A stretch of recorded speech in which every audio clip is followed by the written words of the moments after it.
Ya, hemat hemat jam kerja, hemat biaya. Maksudnya ini bisa diterapkan, bisa dijalankan dengan modal minim. Seperti kita pemberian pakan larva itu biasanya kalau kita menggunakan Artemia itu memerlukan 2 jam sampai 3 jam sekali gitu. Untuk kualitas benih bagus, daya tahannya lebih tahan. Teknologinya mudah, murah, efektif mesin untuk dapat diterapkan ke masyarakat.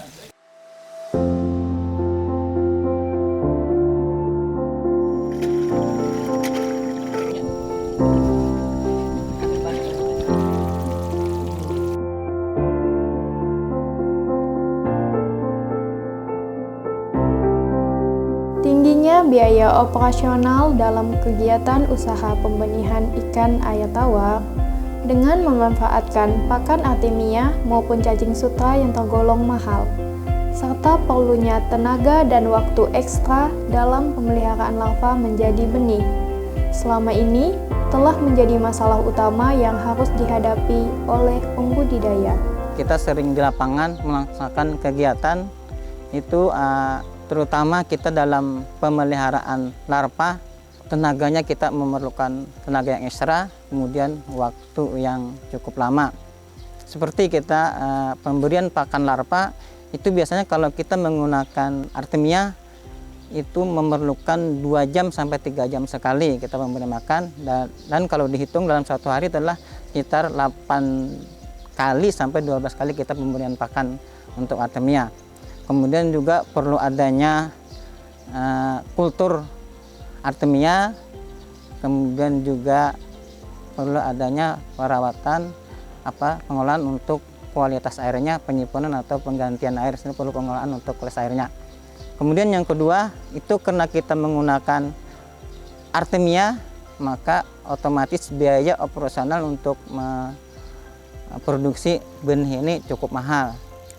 Kemudian juga biasanya kita kadang-kadang dalam pemeliharaan itu ada kadang-kadang drop untuk larva yang kita pelihara.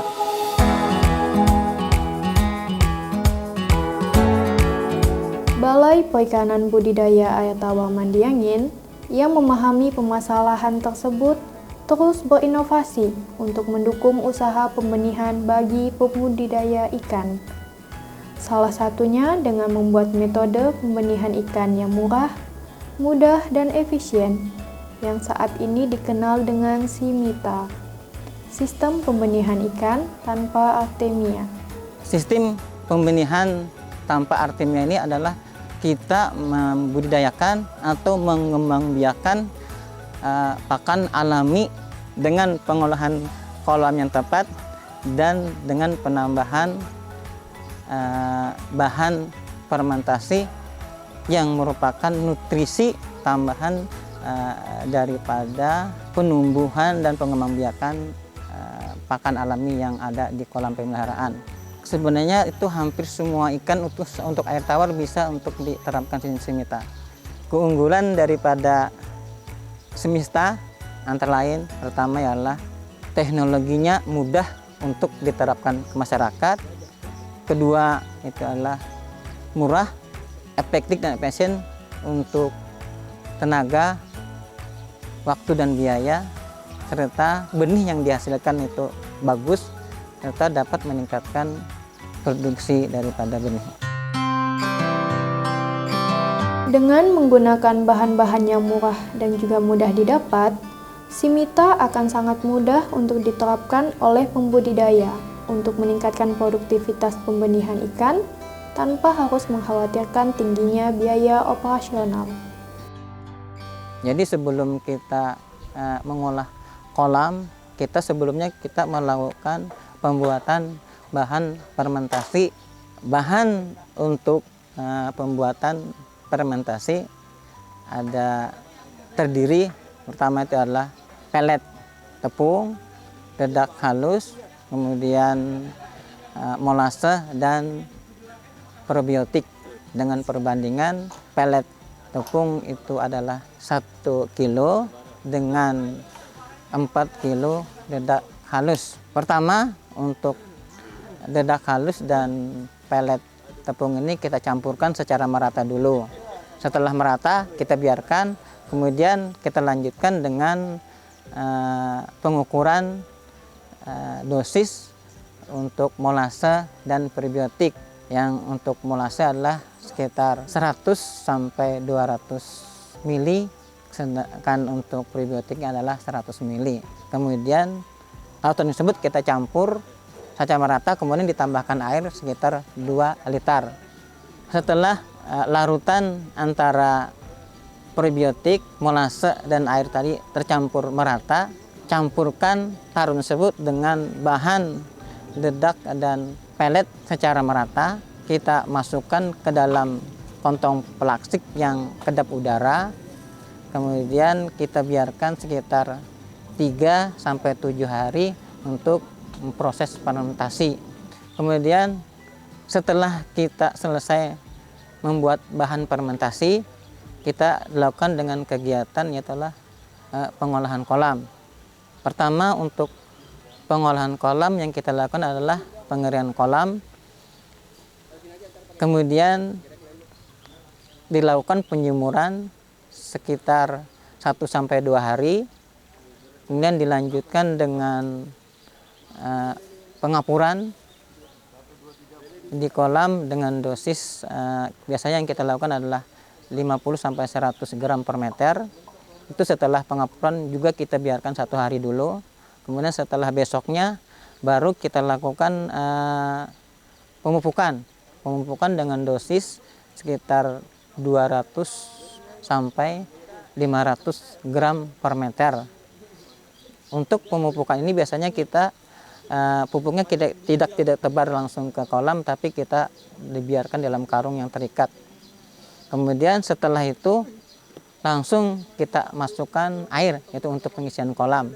Biasanya untuk pengisian kolam ini adalah tingginya bisa dari 30 sampai 70 cm lah untuk ininya. Kita tebar bahan fermentasi, penebaran bahan fermentasi pagi dan sore hari, 3 sampai 5 hari kemudian pakan alami akan tumbuh melimpah. Kemudian setelah 3 sampai 5 hari maka larva yang baru menetas baik patin ataupun lele ataupun ikan baung siap untuk ditebar ke kolam. Kemudian setelah kita tebar larva biasanya kita lakukan fermentasi itu tetap kita lakukan cuma pagi sekitar 10 hari. Untuk ikan patin biasanya kita nebarnya pada umur sekitar 2 hari. Sedangkan untuk lele dan baung itu adalah sekitar 3 sampai 4 hari. Sekitar 30 hari itu untuk ikan patin itu adalah ukuran 35, sedangkan untuk ikan baung dan lele biasanya pada umur 25 hari ukuran 35 cm.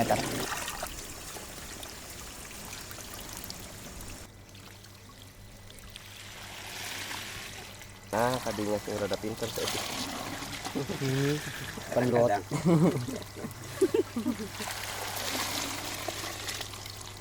Untuk pengolahan kolam di sini biasanya pada umur 3 sampai 5 hari untuk kolam telaga itu biasanya pakan alaminya sedia melimpah dalam ukuran yang sesuai dengan bukaan mulut daripada ikan. Kemudian kenapa biasanya kita lakukan 3 sampai 5 hari? Karena kalau lebih daripada 5 hari ke atas itu biasanya akan tumbuh hama yang ada di kolam. Umur untuk penebaran di kolam itu adalah sangat mempengaruhi keberhasilan semita, karena kalau dia terlalu cepat maka larva tersebut dia akan sulit sekali untuk menyelesaikan sehingga mereka akan drop. Kemudian kalau kita terlalu lama menebar ke kolam di mana kuning telurnya habis, maka juga ikan akan drop juga atau lapar.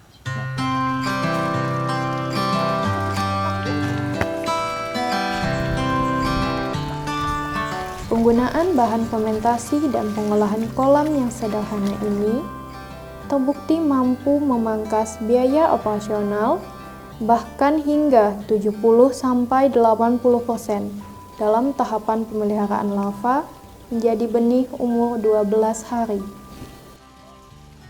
Kalau untuk dengan menggunakan Artemia biasanya kita biayanya sekitar 7-8 juta. Sedangkan untuk sistem pembenihan ikan tanpa Artemia atau Simita adalah sekitar 1-1,5 juta dalam waktu pemeliharaan sekitar 12 hari. Untuk kegiatan Simita ini sudah kita diseminasikan di beberapa tempat, diantaranya di Kalimantan Timur, kemudian juga di Kalimantan Barat. Kemudian juga diseminasi ini juga kita sampaikan dengan ada kunjungan-kunjungan ke balai untuk kita jelaskan bagaimana kegiatan Simita tersebut. Kemarin terakhir kita lakukan langsung diseminasi ke budidaya, yaitu di Kecamatan Karangintan. Alhamdulillah hasilnya dapat berjalan dengan bagus. Dengan sistem fermentasi ternyata hasilnya ya alhamdulillah cukup menjanjikan lah untuk petani.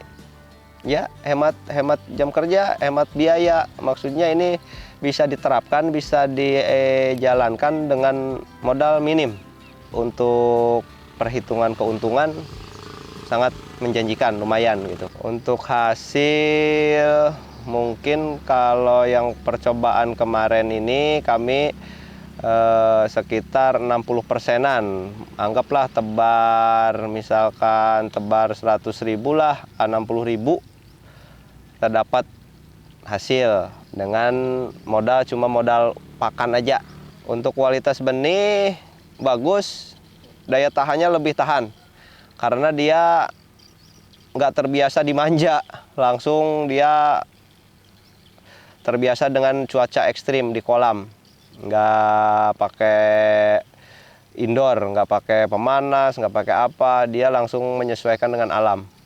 Untuk kualitas benihnya, daya tahannya termasuk bagus daripada yang kita pelihara di indoor.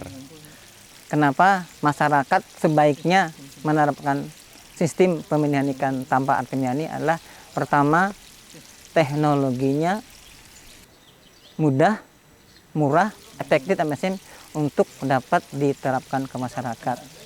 Kemudian dengan sistem Simita ini akan meningkatkan daripada produksi benih, produksi ikan kita, baik konsumsi atau benih, dan juga nanti pada akhirnya akan meningkatkan pendapatan dan kesehatan daripada masyarakat.